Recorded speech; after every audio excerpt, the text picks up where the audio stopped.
Сегодня общественность республики отмечает 150-летие видного общественного и политического деятеля, яркого лидера плеяды прогрессивных представителей якутской интеллигенции конца 19-го, начала 20 века Василия Никифорова Кюлюмнюр.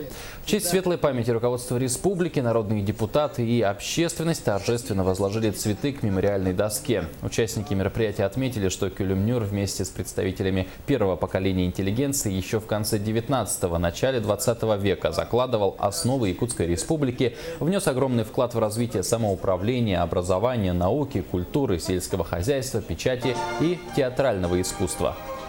Все мероприятия, которые мы планировали и планируем провести, мы все их завершим.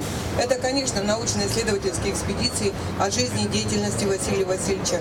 Это школьные уроки, это те объекты, которые мы будем строить в память о Василии Васильевиче. В поселке Дюбса мы будем завершать строительство Центра духовности. И этот будет центр для того, чтобы дети у нас там получили дополнительное школьное образование.